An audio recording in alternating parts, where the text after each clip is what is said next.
All right, everybody. So today we have back on the podcast the fathers of 3DMJ. And, actually, I say that figuratively because you guys are the older members, but you are also the only fathers of 3DMJ, right? The actual literal fathers. The coaches are Yeah. injury reduction specialists. He's a father as well. So, yeah. Oh, really? Okay. We're not Nick? grandfathers yet, so that's a good thing. We're not grandfathers yet. Yeah. The specialist, are you talking about Nick? Yes, correct. Yes. Okay. Yeah. I've talked to him quite a bit on Instagram. Hang up on us because he's got another one coming. He's going to be a father of two, so he'll have both Jeff and I beat. Really? He's pretty young, right? What's he in his? He's like mid to late 20s, I guess. Yeah, I'm not sure, to be honest with you. Jeff, do you know? I want to say he's either late 20s or early 30s. And if he's older than that, then he's doing really good. Yeah, he looks pretty young. Doing a lot better than we are. So, I wanted to get you guys on. I had listened to, I guess not your most recent podcast now, but a couple of podcasts ago, and you're talking about, advanced techniques. And I mean, there are things that we've heard about and talked about, but, one of the things and one of the ways I generate podcasts here is I will listen to people because I follow the industry myself. And so I'll listen to other podcasts and I'll just think of things where before I had a podcast, I might have a question or a follow-up, but if I didn't already have something established, I'm not just going to go ahead and like make a video on that. But since it's already kind of like a running machine at this point, it's like, hey, I know you guys, like, let's bring you back on and talk about it. And so I thought it was an interesting podcast.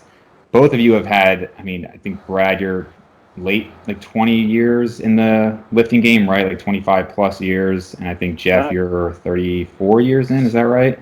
Yeah, the first week of December, it's going to be 35. Wow. Yeah. And I'm 16 years in. So, between the three of us, we got, 70 plus years of training experience here. So I'm sure we can have a good talk. As long as Jeff's cardio can keep up with it. I'm going to have to grab my cane, but I think we'll be good. My jaw, I don't think I need a cane for my jaw, but we should be good. So, one of the things that I had a recent controversial podcast, and it was a guy who was basically selling a product, and it had come out, and a lot of people, at first, I'd actually put a little edit in there saying for people watching the podcast, like, just so you know, I'm going to have a follow-up video giving like my thoughts on it. And the product was like a banned product. Ultimately, I kind of felt like the guy, I thought having him on, we might have like a back and forth and see like more reasonable agreement. But ultimately, I do feel like it was kind of a gimmicky product and sold as this like ultimate win, like better than traditional weight training, which I just don't buy. It was like basically a banded home workout.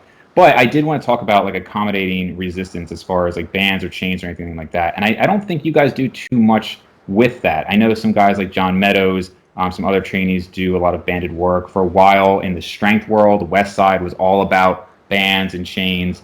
But John Meadows uses it from a hypertrophy standpoint. So I want to get your experience there, if you guys have tried it and just kind of tossed it out, or it's just not something you really had an interest in doing. Well, we've definitely been using bands a lot here recently with quarantine, right? So not so much we've been actually using the bands for traditional kind of like overspeed eccentric work or overload work, kind of like the West Side guys used to do, but we're specifically using the band for resistance, And I obviously it's way too early, in my opinion, to be able to know for sure how effective it is. But at least anecdotally, just kind of using the bands, not only just individually for resistance, but then also for maybe some hypertrophy work. I feel like as long as the effort is there, because as we know from the muscle and strength pyramid, that's kind of the two most important things, right? Total number of sets and the effort on each and every one of those repetitions. As long as those two things are met, at least it kind of seems like it would make sense, and you could actually progress, with the physique, as long as those two things are in place. And so anecdotally, yeah, I've seen some people that the effort's there. We push sometimes beyond failure, even though it's lots of repetitions. Make sure that they're quality repetitions, obviously, and not just, swinging the thing around and looking, a little bit freakish. But it seems like people have, seen some very minute changes in their physique. You know what I mean? Now, obviously, the ones I'm talking about, they're a little bit earlier in their lifting career. Maybe not seasoned, as a lot of the folks that we work with. But that's kind of been my experience, at least using bands, for resistance and kind of hypertrophy-ish ranges, as we've kind of navigated this whole 2020. What about you, Jeff? What have you experienced? All you gotta do is look at Arnold Schwarzenegger's little chest pump gimmicky thing. Look at his chest. I'm being sarcastic. But are we talking like just solely just using a resistance band, like not attaching it to anything? Like we're just talking straight, hey, let's sling this rubber band and try to get some hypertrophy from it. Is that what we're talking about? So let's go both. I mean, I think with the home quarantine workouts, a lot of people are having to go to just bands.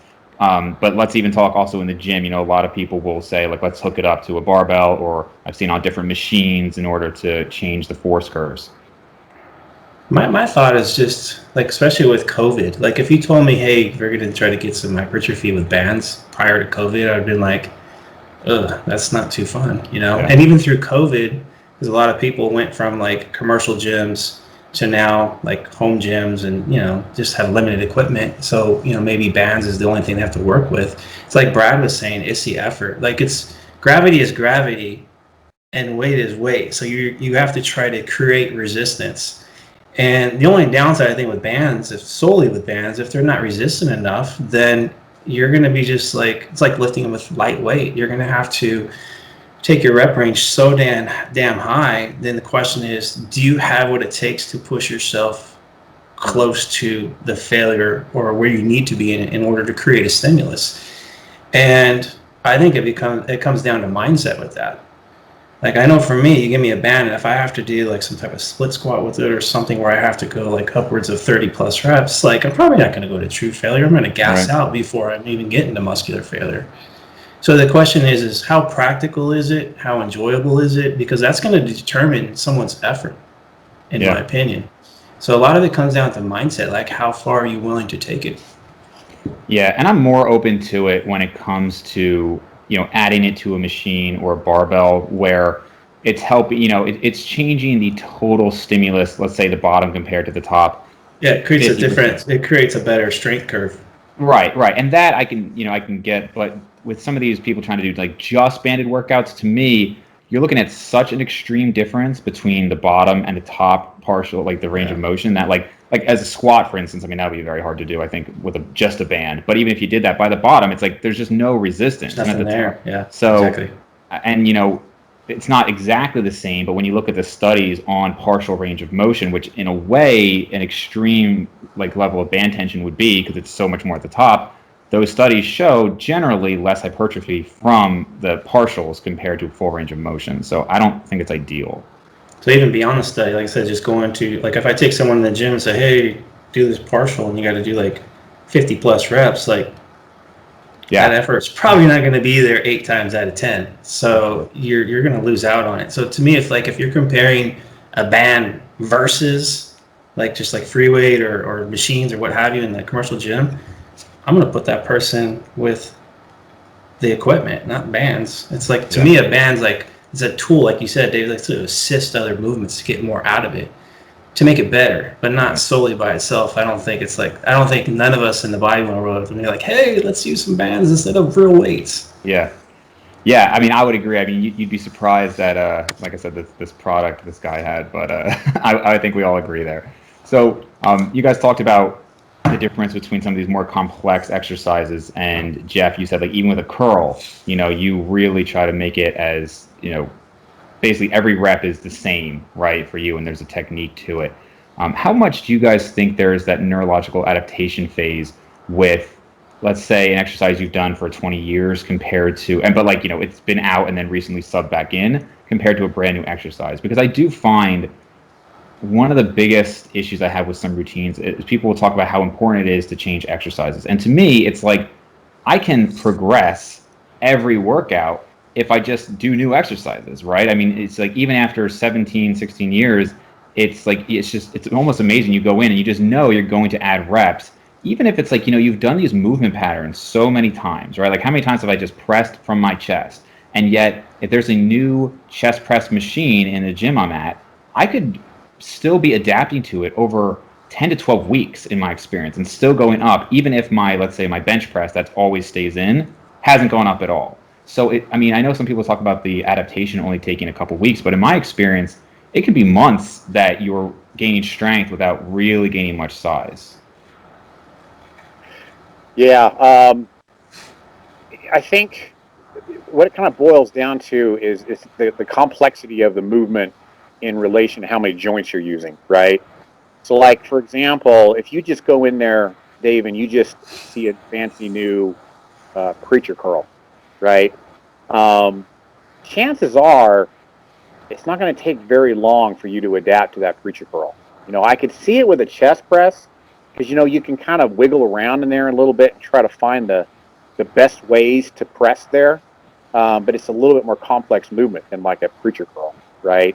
If you're really doing a strict preacher curl, I feel like that is a pretty simple movement. You know what I mean? And it should not take like 10 to 12 weeks to get continued neurologic adaptation from something like that. Or even like I used this example, I think in that particular podcast that we're referring to, Jeff has done, shoot, who knows, tens of thousands, if not millions of cable rows in his life. And if he got away from the cable row for like a couple blocks of training and then went back to that, even if it was like a different cable or maybe a little bit different setup, I'll bet you he's going to be pretty darn close to that by the second set. You know what I mean? So I think it really kind of depends on the context of the entire training system or training block or your program, really. I've kind of come, 180 on this. I was kind of that kind of a person who was like, no, don't ever sub anything out because of that same very reason that you're talking about. You're halting your ability to actually get stronger and grow from that exercise when you're going through all those neurologic adaptation phases. But I've kind of relaxed a little bit on things like curls, or lateral raises or things like that because they're simple to do. They're not very complex. And so just for the sake of keeping the training enjoyable and enthusiastic, I'm a little bit more liberal with letting people sub those kinds of things out. Or like with Jeff's example, if you haven't used a hammer strength machine in a while, but you used it for years, it shortens that neurologic adaptation phase, and I'll bet you're pretty good at it and actually able to progress, maybe by the third set, or if not that, then at least the next week. So I hope that kind of answers that question. It's kind of like, it's not really and or black or white, there's just kind of some nuance in there with relation to context of the lifter, how simple the exercise is, etc. Does that kind of make sense? For sure. Yeah, and I have more thoughts, but what do you think? I think it's like practice makes perfect, right? So if you have someone who's just starting out and they're flipping exercises every other week or every month, like that, it's going to take them longer to learn a variety of exercises. Like Brad was saying, I can do a seated row this month, or I could switch out a row every week or every training session, and I'm going to know the movement like this because I've done the pattern for 35 years. Right. Someone who's just starting out, you said, hey, I want you to do a bent row. Next week, I want you to do a seated row. The following week, I want you to do a hammer strength high row. By the time they circle back around to that bent row, it's like, it's foreign. Like, oh my gosh, like starting all over again. But if they've spent a good amount of time doing a bent row, whether that's 2 months, a year, whatever, they're gonna learn the movement patterns. It's like they come back around to it. It's almost automatic. It might take you a week or two to kind of get fully acclimated. And then usually for me, like once I do it once, I'm like, okay, I got the pattern down. Then after that, it's like, okay, the load starts to come. So I think it just depends on like experience level with the lifter. Someone who's a little more green, I'm not going to give them more free reign, even if it's a curl. But if we're talking someone who's been in the gym for a year, 2 years or whatever, then I might say, okay, let's keep more of the compound lifts, the more technical lifts. Let's keep those in longer so you can keep that practice there as long as it's safe for them. And then as far as the isolation exercise, like Brad was saying, hey, you want to do a preacher curl this week and next week you want to do a dumbbell curl, so be it. Because the chances of them really messing that up aren't as great as if they're doing, let's say, a deadlift or a squat or something like that. Yeah, and I don't know if maybe I'm outside of the norm here, but for me, it's anytime I change variables, there is this adaptation period where I will, again, like I'll say, like I'll gain strength, and I just know I'm not gaining size. And like, so for instance, I cut down to probably close to the leanest I've ever been. Actually, during COVID, thankfully, I had access to, a reasonable amount of weight, and I had put straight barbell curls back in. It's like towards the end of the workout, and this was like February. I was around 200 pounds, and I had ended the cut around like low 180s, and I was just looking. Actually, I pulled it up here, and I was doing sets. I was like 9, 9, and 9, and then I looked like next week 9, 9, 10, 9, over and over. And then by the end of the cut, I was doing like 11, 11, 12. Now I've been doing barbell curls since I was, like a kid. It's a basic movement pattern, but I don't know if I was just getting used to, okay, now it's in this order compared to before. To be fair, maybe my form just got worse, maybe as the cut went on and I wanted to be, maybe I just got a little bit more lax. That's totally possible. But I know I wasn't gaining size during this cut. My arms got a little smaller because, I lost 17 pounds. So maybe I'm an anomaly, but it does seem like anytime I change something, there is that adaptation versus like, I tend to do pull-ups first. And unfortunately, my pull-ups have more or less been the same forever. And if I gain a rep, it's like, wow, like that's a big deal for me now to gain a real solid rep on a pull-up at this point. So, but again, form differences could be part of that. Well, and you talked about an important variable there that sometimes people overlook. You drop 20 pounds. And sure, it's probably not going to be as evident in a curl because you're talking about an isolation movement, right?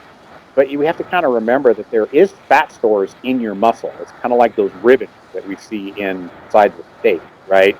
And then there's fat stores kind of behind the muscle, and they're kind of like around the muscle. And I mean, sometimes leverages do change. I mean, I can kind of relate somewhat to a certain extent, Dave, with my side lateral raises. I used to get my deltoid heads from every angle I could. I mean, do side lateral raises, do rear lateral raises, got to do front raise, etc. And when I would cut down from like 185 pounds down to 155, I don't know why, I couldn't even explain it, but it felt different. Lateral raises felt different to me at 155 than they did at 185. And at the time, I just went with it. Sure, maybe my form's a little bit more loose. I doubt that I'm stronger now, but, in my mind at the time, not knowing any better, I got to be stronger, right? I'm moving more weight. I was probably just a little bit more loose. This one, yeah, I'm not using as much weight, but maybe now I'm being more strict, right? But little things like that, you don't really even realize how much it can feel different as your body composition kind of changes, because things don't move the same. They don't really slide the same. All those little myofibrils as they're moving over the little fat stores, if that's what they're called. I'm not even sure that's what they're called, to be honest with you. But that all does kind of make things feel different. You know what I mean?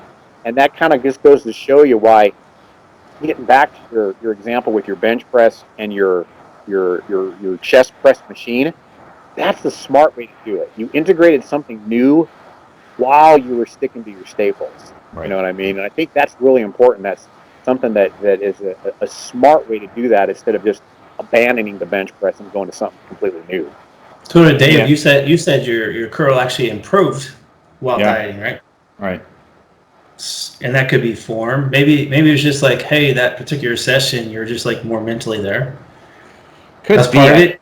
But the thing is, you're not going to grow in a deficit regardless of where like that performance is. So it's not like, okay, my calories are down. Okay, but my reps are up. Now I'm all of a sudden going to grow this muscle. Right. Especially with your experience level. Exactly. Yeah. So if at the very least, with that improved performance, you're just ensuring yourself like muscle isn't going to go nowhere, and that's again depending on your rate of loss as well. Like if it was where it needed to be. Yeah, and that's another thing with the experience. I mean, my muscle retention was almost shockingly good this time, and like to the point that I experimented with some like just stupid things. Like I actually, and most people would just not believe this. I'd say like you must be mistracking calories, but I was doing 1,000 calories for 2 weeks just to see what would happen. And every time I tell the story, I say, don't do this. If you're listening to the podcast, don't do that. It's stupid. But I just wanted to see.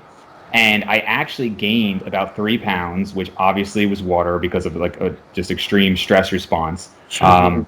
But even then, my workouts, I was still hitting the same numbers. And like I would do the lift and I was like, how is this happening? And I don't know if my body was just shutting down as much as possible to not burn calories, but the point is just after this much time, it was almost like hard to lose real amounts of muscle.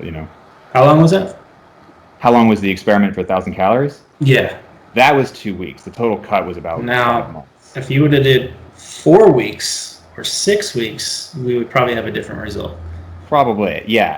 And it was also just mentally, I don't think I could have lasted that long. I mean, so 2 weeks, it's kind of, since it's acute, it's more acute. So mentally, you can tell yourself, okay, yeah, I know calories are low. I'm still going to get after it in the workout because I don't want to lose muscle. So I'm going to train my ass off here. Right. So it's probably enough to keep things pretty steady for 2 weeks. But I can tell you this, I did my first ever prep, 6 weeks. My calories were, I don't know, like 1,400, whatever it was. No refeed, no nothing. This is like way back when you guys were just coming out the womb. That basically 6 weeks, 30 pounds I lost. Woo. And when you look at my physique, I don't know how much of it was muscle, but let's just say it was a lot. Yeah. Wow. So yeah, I would say acutely, a week, 2 weeks, you can get away with something like that. But you prolong it, yeah, chances are you're going to be like, okay, performance is going to go way down. Not to mention just quality of life, overall energy levels, and all that. And your physique's going to start to look like you're on 1,000 calories. Yeah, no, it was bad. But I give you props for trial and error. I love that. Yeah. I mean, like I said, I wouldn't recommend it, but it was kind of amazing. Like I would come home and I would have like a 10-cup protein shake that was 200 calories total just to get volume. I would finish that, and then I'd have another one. So I was constantly waking up to pee because I just was trying to fill up with volume. I mean, like it was just a different person mentally. Like you think back and you're like, how was I having those thoughts? And I mean, I know you guys know this, obviously, having done how many contest preps you've done. It's just, it really is amazing the psychology that changes there when you just really get into that like kind of starvation mode. Yeah, it's kind of, I remember Berto, like Brad, remember when Berto would talk about like it's a skill to train while in a deficit. Mm-hmm. At first I was like, what's he talking about? Then I want to think back to all my preps and then think about how I manage my athletes through preps, especially as the deficit gets a little more invasive and it's like deeper into it, they're leaner. Like it is a skill to train with that. Like, you have to change things. You have to change exercise selection. You have to change rep ranges. Because you're trying to manage that overall demand there. So you're trying to maximize your performance, keep yourself safe in order to retain that muscle mass to keep you going strong through it. So it's definitely, in my opinion, it's definitely a skill, I think, from the athlete side of things as well as from coaching's perspective as well. For sure. Yeah, and that's one of the reasons why my big focus for 2020 has been all about like super quality, motivated training. Because like you just experienced, could you have possibly really performed better in that environment? Well, maybe not, but your mindset definitely had something to do with that, And so whatever we can do sometimes to keep that motivation there. And yeah, just that is huge when it comes to getting good quality sessions continuously, all the time. That's been my focus this year, is just really good quality, enthusiastic, motivated training as much as we can, because the mind does play a big part of that. And like Jeff said, that's a skill that you have to develop, adjusting to changes in leverages, adjusting to, new body weight, and adjusting to knowing when to adjust rep ranges, rep targets, loads, RPE, all that stuff. That's all a skill that it definitely is something that I wish that I had when I was like my first time going through a bodybuilding prep. Yeah, and I want to delve into like the concentrated training. Just real quick, I want to touch on something you said, Brad, about like the lateral raises. And for me, lateral raises, like there are just certain exercises, and Jeff, I know you're so big on the form that maybe for you every exercise is like this, but I feel like there's certain exercises where when I improve, like I just know like that was legitimate strength improvement. Like last week I did an overhead press, and I know that like I keep my form very tight when I'm doing these particular sets, and I went up a rep and I was like, that was an actual improvement, versus like a lateral raise. Maybe I just get loose. I just find it very easy from one week to the next as I try to push for that extra rep that like maybe I just got a little bit more lax, and now it's been 12 weeks and my form at the end of that 12 weeks really doesn't look like the form at the start, because I've been chasing that progress, which with a lateral raise, after so many years, how much weight are you really going to be adding, So let me give you my thoughts on that. Yeah. So I'm like the form stickler guy, right? And I'm actually like everybody calls me the low volume guy. Yeah. So to me, what makes more sense is, hey, maintain your form, add a set. You're gonna get, so if you let's say you're doing 3 sets, right? Okay, I'm trying to get more reps, but now all of a sudden I can't do it with that form, like with perfect form. So now I'm gonna start cheating these reps up. I'm gonna use momentum to get them. But instead of doing that, just say, okay, let me just add one more set. Do the same form, so every rep you're doing is of high quality. You're getting everything out of that muscle, but now you just add a set. It's the most practical way to get a little bit more out of yourself with that exercise. What do you do though the next week though? Like that's 1 week of progression, but now it's week 5. Do 3 sets of 10, right? It's perfect. Or 9, right? Yeah. Okay, now you go, okay, now I want to do 4 sets. 4 set, you're like, maybe you squeak out 7 or 8 reps, right? RPE 8.5. Well, now you build that 4 set until you can get all the way up to 10. That's going to take you a long while to get there. And a lateral, it's like it's an isolation exercise. So it's not like you're going to see these drastic weekly progressions with it. So it might take you a month, 2 months to make that 4th set look like the 3rd. Yeah. And once you get there, maybe it's 5 sets at that point.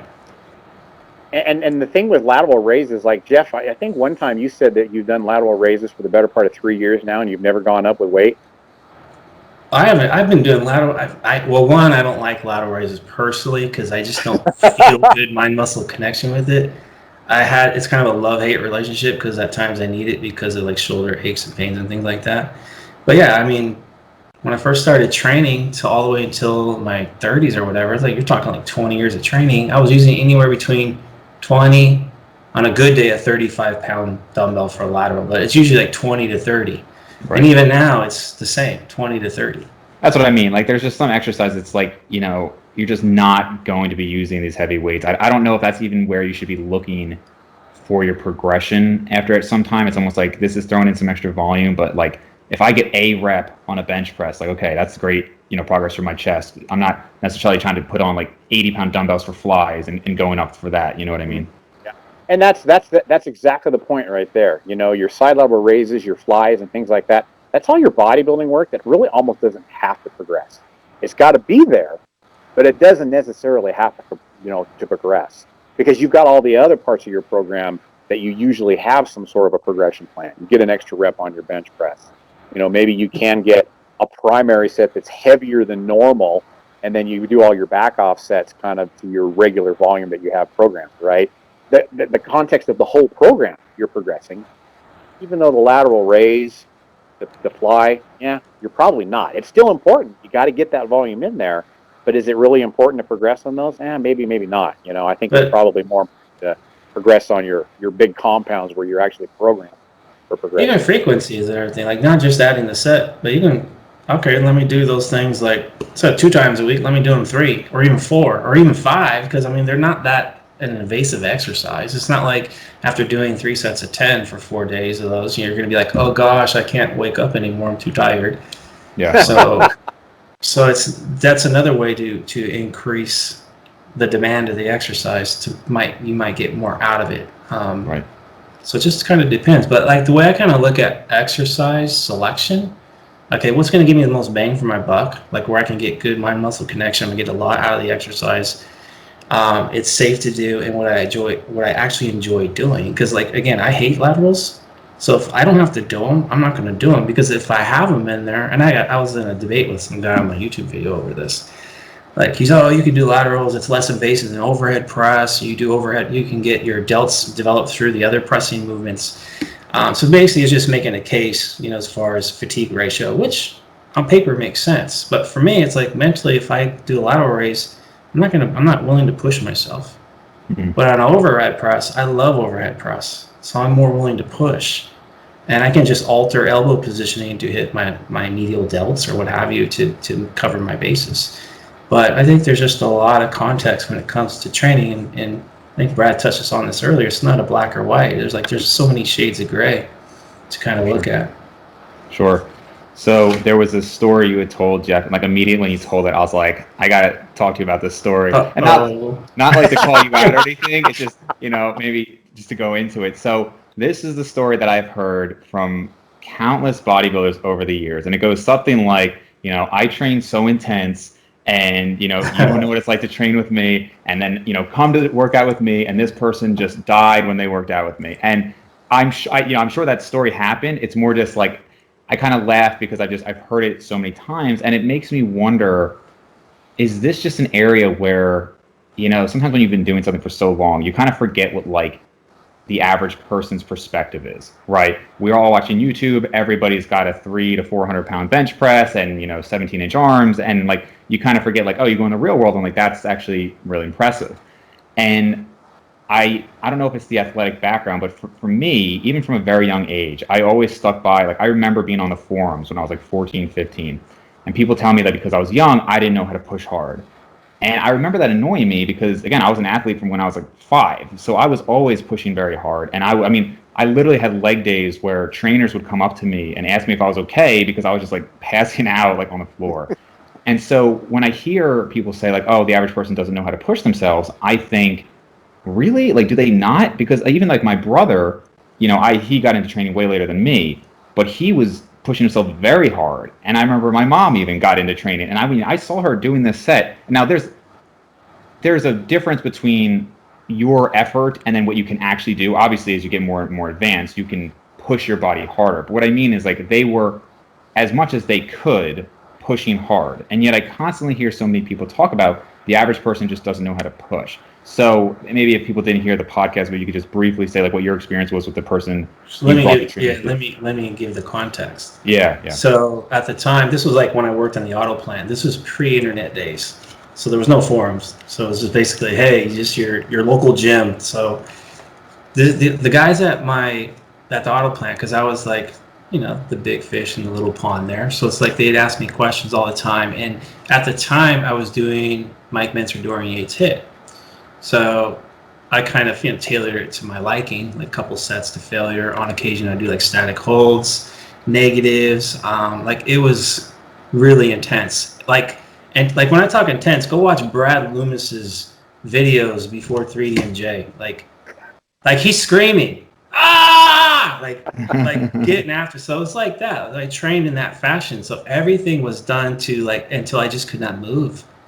So when people would ask me like how you train, I would describe it. Like I do a couple sets to failure, and people at the time, like they're just like, how do you get that development you have with that little, like only 2 sets? Like that's always only 2 sets. So I was like, okay, come to the gym, because they don't have experience training in that fashion. It was more like traditional, like 3, 4, 5 sets, lots of volume. Of course, naturally, the intensity isn't going to be super high when you have high volume. So I was like, hey, just try it. And most of the people that I took could not handle it. Yeah. So it wasn't like, I'm not saying everybody, like I'm saying to everybody, hey, you don't train as hard as I do. Right. It was more like the context with these individuals, they have 0 experience with high intensity training. Right. So a lot of times with my athletes now, it's like, okay, we can do 5 sets, but we can't go to failure on all 5 sets because you're not going to last. Like I wouldn't last. Like not too many people are going to be able to endure that. So okay, 2 or 3 sets, higher intensity levels. You can get just as much, if not more, doing 3 harder sets versus 5 lower sets, or less volume, or less intensity, I should say. Yeah. And Brad will even vouch for me. I've even asked Eric these questions in our team meetings. We're doing the R&D. I'm like, hey, if I do this many sets with this RP and I do this, what's good? That particular session, which one's better? And he goes, can't quantify it. Right. So to me, it's like, I'm not saying like a low volume, high intensity is better than high volume, lower intensity, because I think there can be a blend of the 2 worlds, and should be a blend of the 2 worlds. Yeah. Depending on context. But yeah, I'm not someone who's going to say, hey, bro, you don't train as hard as me. No, I'm mostly just busting your chops, but because like I like to train like that personally. I've always been, I've done the high volume routines. I never felt like I got anything more out of them, and like I've tried, everything under the sun. It just, I don't know, it seemed like I could adapt to it just fine. But I mean, probably my best example was I did a pull-up specialization phase. So it was something like, I don't know, 20-some sets of pull-ups per week, 30-plus sets for back. During that time, I had like a very minor pec issue, and so I just dropped my pressing down to I think it was 2 or 4 sets per week total. During this 6-week period, my back and my chest strength went up the same. So I was doing 30 plus versus like 4 sets, and my incline dumbbell bench was going up as much as my other back exercises. Pull-ups went up a little bit more. Obviously, I got better at the technique doing that many sets. But point is, like, it's not that I can't do the higher volume. I just don't seem to get that much out of it. And I also just, I am somebody who, again, I chase progress. I like to push myself very intensely. And so for me, I would rather do 2, 3 sets all out, knowing I put everything in there, than to just kind of like, okay, I had 3 reps left in the tank on that one, and then 2 reps left in the tank. I've done it. I just don't enjoy it as much. Like I can look at back in like my 2010 off season, and that was the last off season where I was doing HIIT. It was before 2011 season, Brad. Remember? I was well over 200 pounds. I was like 203, 204. I had a lot of size. And I went through the contest season in 2011. I was 10 pounds heavier than the prior contest season. So everybody's like, whoa, where'd that off season come from? Here's this 38-year-old going to 40 years old now. He put 10 pounds of muscle on. But it wasn't just like, I can't, now it wouldn't be fair to me to just say, hey, that was HIIT. Yeah, right. It was more to do with how I dieted down. I retained a lot more muscle mass because I got more knowledgeable in the dieting process. And then you fast forward to 2013, that off season, same thing. I was stout, big, just as big as 210, maybe bigger, who knows. But the training approach was different. It was kind of a combination of the two. There was moments where I was like pushing really hard with lower volume. There's other times where I had, like I remember doing like the big 3. I would do a bench, then I'd do like 5 back offsets. I would do deadlifts and I do back offsets. So, and I just, the accessories were similar to what I was doing with HIIT. So it's just a combination of both worlds. And then in 2014, when I competed, I dieted down. I got even better with the process of dieting down, and I probably retained just a little bit more muscle. But I think at that point, at 43, I was pretty much close to the ceiling with potential. Yeah. So it's like we can probably all say and look back on our career and go, I'm better. I've gotten better as I've gone along.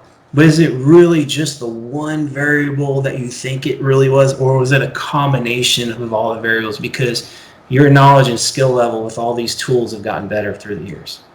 In my opinion, I think for a lot of us, it's the latter. It's like we've gotten better through a plethora of variables. That season where you gained like 10 pounds, that's actually the first time I had heard anything about 3DMJ, because I have a buddy, Steve, who I guess we've been talking about lifting for, I don't know, 8+ years now. And he pointed you guys out to me and he said, like, you know, look at this guy, he gained 10 pounds in a season. And I was like, well, he's obviously not natural. He's been lifting for like 20+ years. That guy's on sauce. And, you know, some good pizza sauce, man, because I'm Italian. Without knowing the context, I was like, yeah, he's not going to put on 10 pounds of muscle after that much time. And then he was like, no, you know, if you know these guys, like they're all about like natural training. He's definitely natural. And then as it came out, we realized like, yeah, well, he didn't gain necessarily 10 pounds of new muscle. He retained that muscle, which is obviously, when you come down to the competition, just as important. But that makes a lot more sense than 10 pounds of new muscle tissue after, you know, 25 years of training.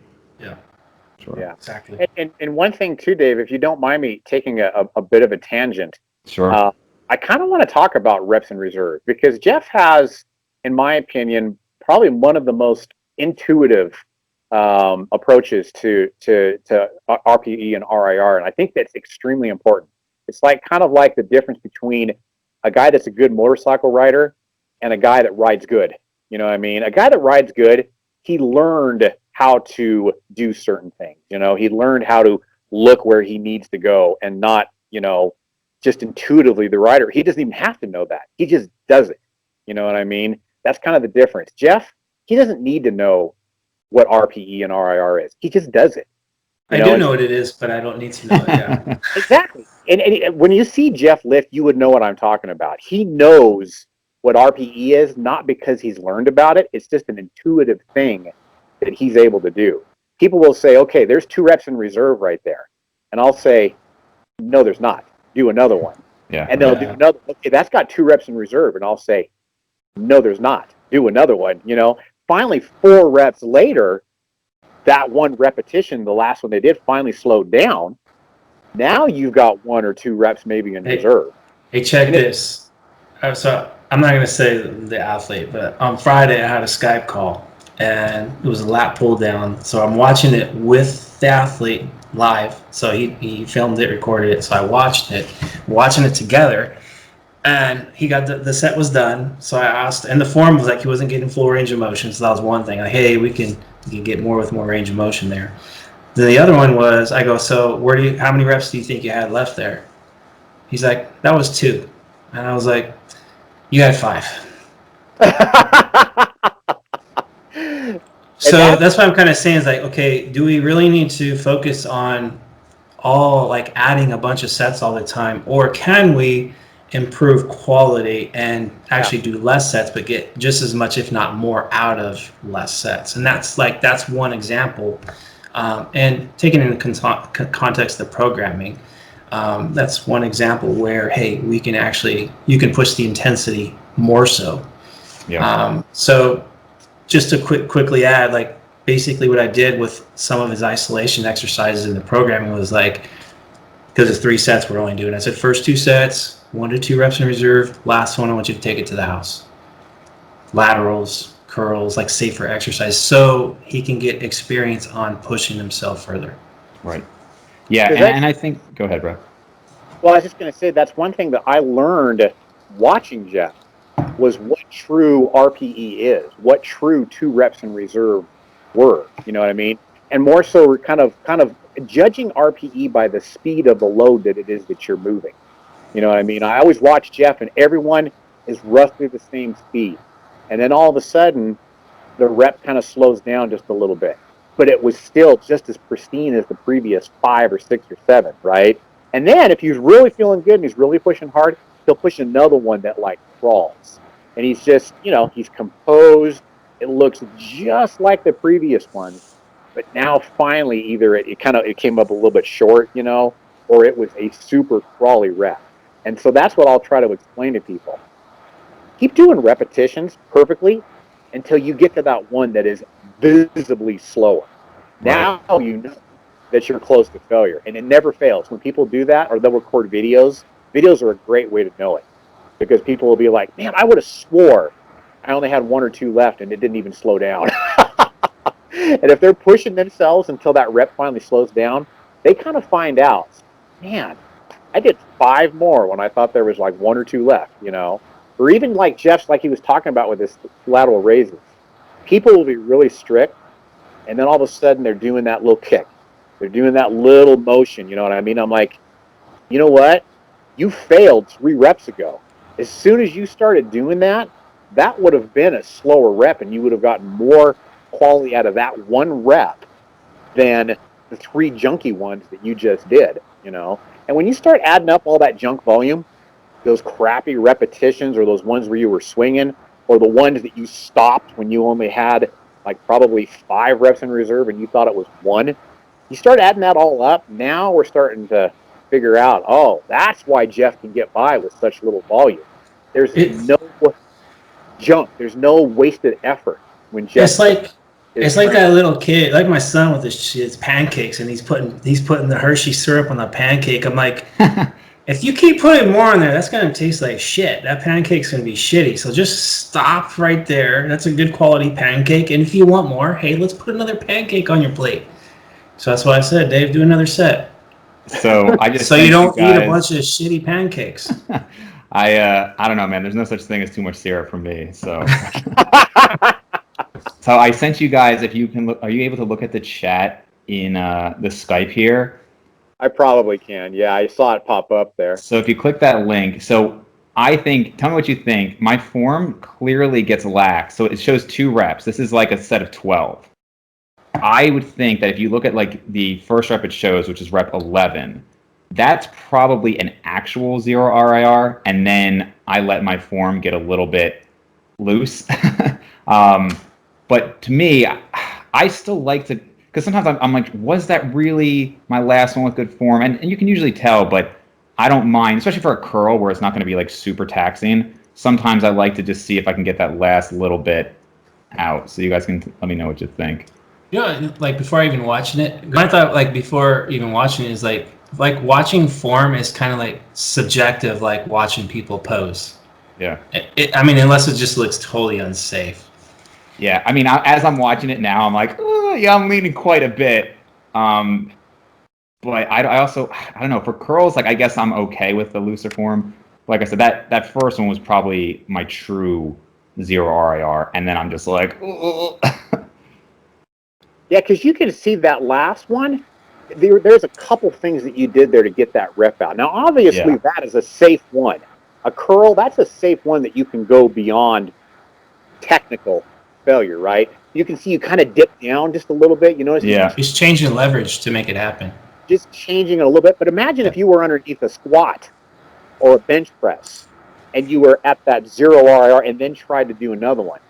That would be a no-go, yeah. That's there goes spotter, you know what I mean? How many reps did you do, you said? That was I did 12 total.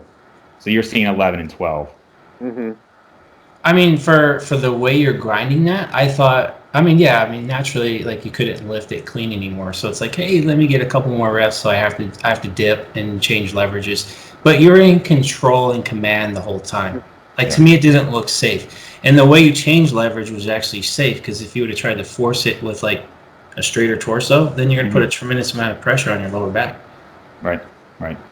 So I think if you like, that is not like in my book, like if you're doing that every time, like it's a safe way and it's consistent, that's how you do it, then I don't see anything wrong with that. Now, if it was like, hey, you're swinging for the trees like Tarzan to get those last 2 reps, and we're like, Dave, come on, man, let the ego go, just put the weight down. Yeah, but no, I thought it was, for the way it looked, I thought it was safe and composed. So, and I will also say, go ahead. That your bicep is still moving the weight there. You know what I mean? Yeah, you dipped a little bit to kind of help it, but at least your bicep was still moving it. You know what I mean? It wasn't like you were using momentum through the bottom, like 2/3 of repetition. Then when you got to the sticking point, you leaned back so far that it was actually just kind of gravity that like flopped the bar kind of over that sticking point. You weren't hitching. Yeah. There you go. Yeah, that's a good way to put it. Like hitching, like you see like especially with a lot of back movements, you see a lot of hitching, like the jerking of the hips, or they'll use the lower back to jerk the weight to get it moving. So I always try to clean people's form, especially on back movements. Like, hey, because one, you're using momentum, and 2, if your leverages are out of whack, then you're going to be using more arms, shoulders, that type of thing. So back movements, I'm a little bit more of a stickler. Like that one, I would be like, that's not too bad. That wasn't that bad. Yeah, and I think going back, you guys have obviously trained tons of people, and so I see the experience of how hard they're pushing. And so 2 examples. One is when I was in college and I was helping do research, and so we brought in people who were more or less completely untrained. And of course, in those situations, I mean, they really, trying to teach them how to do a squat, they obviously were not really like pushing failure, and it was so much technique. But even when I was in dental school, there was a friend of mine, still a close friend, who he was big into lifting, and we were doing, if you guys know, like DC training by Dante Trudell, and it's like very high intensity, and then after, it's basically rest, pause, and then after you're done, you go into a really intense stretch. And I mean, the stretches are supposed to be like, fully pumped up muscle, very difficult. And for the upper body sessions, like he would hang with me, but on the lower body, like he would just stop. Like he would use like half the weight on leg press, and he would just, and I was like, dude, like you didn't even look like you were pushing. And then we go into to the stretch, and he just kind of, just get a little bit of stretch and be done. And I was like, this is supposed to really hurt. And he was just like, meh. And so I guess like it was just a different mentality for me, who's like, no, like I have to beat the logbook kind of mentality. But I do realize not everybody's like that. Specific movements for me, like leg curls. Like when I was younger, for some reason, I could just grind that. Like you were doing those curls, like I could just grind that. But last couple of years, it's almost like like the first set, I'll get 10, maybe 1 in the tank. The second set, it's like, oh, that was 7, and it's for whatever reason, my hamstring says no. That's it, you're done. And I look like kind of the guy I talked about in our podcast, where I said he quit. He's like, I can't. That's what I look like on those hamstring curls now. And it's not because I don't want to push. It's just literally my hamstring just stops. It's just like, hey, that's it. You're gassed. Like, do you feel like you're gonna get an injury, or it's just not moving? It just doesn't move. It's just gassed for whatever reason. Interesting. Yeah, so it's like what I know now is like on the first set, like okay, I need to leave like 2 or 3 in the tank so I can get 3 decent sets. Otherwise, I do one hard one, second one's like really shitty. Like okay, I just went from like 10 down to 7 or 12 down to 9 or something, and then the third set, forget about it. My hamstring's like, you're not doing anything. Yeah, right. The last topic I wanted to wrap up on was a discussion I had with that same friend who showed me your transformation pictures, Jeff. He and I had talked a little bit about, obviously a lot of people are having training layoffs with everything going on, and he is big on like traditional bulking cut cycles. And he feels like if somebody had, let's say, taken 6 months off from the gym and they had just, lost a lot of muscle, maybe gained some fat, that if they were to just try to recomp, so they just kind of ate maintenance calories, and even if they were back at the gym for like a year, that they would never get back to their peak size. And he thinks that the best way to do it would be to go back into a legitimate like bulking, gaining phase, get the size back, and cut. I don't know. I think you could probably get a lot of that size back even at maintenance, but I tend to agree. It certainly seems faster to go into a bulking phase. So what do you guys think? Do you think it'd be possible, or do you think you'd have to go back into a new gaining phase for somebody who's pretty experienced? I'll let Brad go first. Oh, I was going to just say I'm going to let Jeff go first. Okay. You want me to go first? Yeah. Age before beauty? Okay, yeah. Since I'm the older guy here. Not by a lot, though. Brad, you're right behind me. Yeah. So I can give you personal experience on myself. Yeah. So I had a 4-month layoff, and this was in the end of 2012, because that's when my son was born. I just stopped training, and I was eating too much at the same time. So I lost muscle and gained fat. Though actually, it was like the first time I actually like truly lost size, and that was how many years? I don't know, 20 some odd years, almost 30 years of training. No, yeah, 20 something. But anyways, so well advanced. I lost a lot of size, and I was pretty out of shape. You remember that? You remember that, Brad? I was pretty bad. I remember Eric even got mad at me because, like, Jeff, come on, you got time to train at least once per week. Yeah. Because that probably would have held on to my size. If I did a full body workout once per week with intent, I almost guarantee I probably wouldn't have lost any size. So long story short, 4 months out, I was down. It literally took me 1 month to get everything back. And wow. I wasn't purposely trying to eat more. I was probably eating actually a little bit less than I was, but I ensured I was covering my big rocks. Like I made sure I was getting enough protein in, making sure I was getting enough recovery. And that muscle memory is a thing. Like literally a month later, I remember Alberto saying, holy shit, where'd that come from? That was fast. Yeah. All my strength came back within that month. Fast forward like 2, 3, 4 months later, I was hitting like all PRs on my big three. Well, not my bench, but my squat and dead. Like that, the strongest. More or less, like, so you weren't really gaining body weight. I mean, it was mostly a recomp. No, I was about I want to say I was like 212 at my fattest, like untrained. And by the time I was done, I think I was about 210-ish, 208, somewhere in there. So I actually lost a little bit of weight, but that's just because I cleaned, like instead of eating fast food stuff all the time, it was like I cleaned things up. Okay. Still eating a decent amount of calories, but definitely not in a deficit. Right. So I would say more or less maintenance. Yeah. I never, like you said, that was the first time you ever lost muscle. I've been consistent since I started lifting. I had the longest I've ever not lifted was a month after I had surgery. And even then, I shouldn't have, but I still went to the gym and tried to lift a little bit. So I've just never taken a long enough period off to really be able to give a relevant anecdote. I don't know, but what about you, Brad? Well, and Jeff pretty much hit the nail on the head there, is that he didn't purposely lose weight. You know what I mean? And that's kind of my biggest advice to people is you don't really necessarily have to quote unquote bulk. And just probably don't try to lose weight.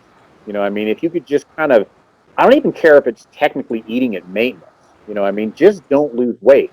Because, I mean, and Jeff's a very high responder to training. So like every rep he does, it seems like it's the benefit from that is like worth 5 of yours or my reps. You know what I mean, Dave?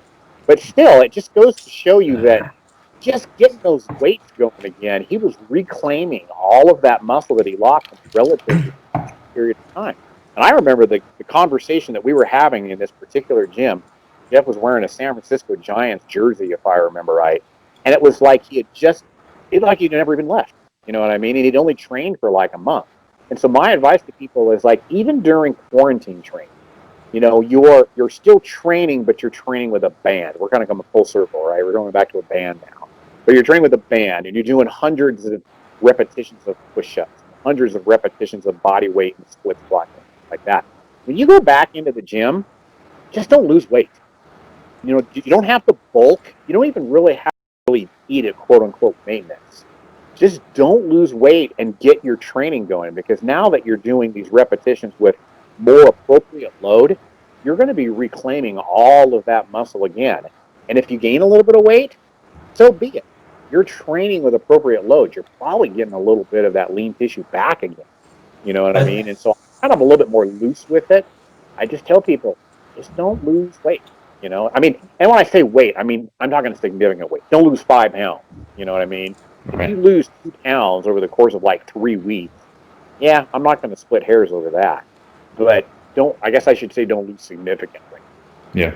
But in context too, like just my situation was, I would say body fat percentage, I was over 20% body fat. Yeah. So there's plenty of energy on my body. Well, but if, let's say on the flip side, I lost muscle and let's say I was on the leaner side, then I would probably say, okay, I need to make sure I am eating in a surplus in order to pick that muscle back up. So we don't be well fueled for your training. Like if you're just super lean, you haven't trained for like 6 months, now you're trying to get back muscle back, but you're eating like a bird still and you're super lean, you ain't gonna get that size back. It's gonna take a lot longer. Yeah, so that's exactly what I said to him, actually. You think about supply and demand. You know, you have to make sure your supply is outpacing the demand if you want to put some size on. Yeah, I think I said to him, I agree with you, like, the closer you are to your genetic peak and, like, the leaner somebody is. So, yeah, if somebody was, like, 7% body fat, I think that's going to be a lot harder. But when you think about it, like, some of these, you know, powerlifters, they were just bigger guys, got into lifting. They didn't intentionally bulk a lot of times. If they've been doing it for a long time, they might have. But sometimes they just lifted, gained a lot of muscle. And in that situation, presumably, if they took a layoff, then once they got back to it, they would gain the muscle back. And I think, like you said, if you're 20% or even 15% body fat, I think it's much more likely you're going to be able to get that size back. You'll have an easier go at it for sure. Yeah. Yeah, I mean, even my brother, he had probably 5 years of, like, really serious lifting. You know, he was getting close to my size, and I was getting a little worried he was going to surpass me for a minute there. But thankfully never quite did it. But he now, I mean, the thing is, he is not consistent at all now. I don't even know if he still has a gym membership, but he has some weights at home. And it's kind of amazing because his body fat is higher, how much of that size, now his like overall physique is worse because his body fat is so much higher, but it's kind of amazing how much muscle he's retained. Like with clothes on, he kind of looks about the same size, you know, and I think if he was back in it seriously for a couple months, he'd be, you know, back to peak size and strength pretty quickly. Yeah. All right, guys. Well, this is going just over an hour now. I want to be respectful of your time. I really appreciate you guys making the time to have this talk. And where can people find more of your stuff? Brad, you can find the team, which is where I kind of try to direct everybody to. We're on YouTube, Team 3DMJ, Instagram, Team 3DMJ, the website, 3dmusclejourney.com. That's where you'll find all of our coaching outlets, I guess you might say. And then we've got a lot of free help, paid help, etc. at 3dmjvault.com. Visit those. I think the team stuff first, because we're always putting out good content. We've got a great content manager. Her name is Andrea. She's really good at keeping stuff up and really good, useful content. And then, you know, once you check them out, if you want to go check out 3DMJ Coach on any of those, you can. But you're not going to find as good a content there as you're going to find at the team stuff. Jeff's is a little bit better, though. How about you, Godfather? Everything Brad said, Instagram, 3DMJ Godfather. Yeah. Perfect. Thanks, you guys. can watch me do those reps in reserve to failure. I'm going to start tricking Brad, though. So what I'm going to do now, before we go, I'm going to trick Brad. I'm going to pretend I'm like, that's the last one, Brad. And then I'm going to do 5 more. And if he is, I'll buy it because I'm very gullible. Awesome. Thanks, guys.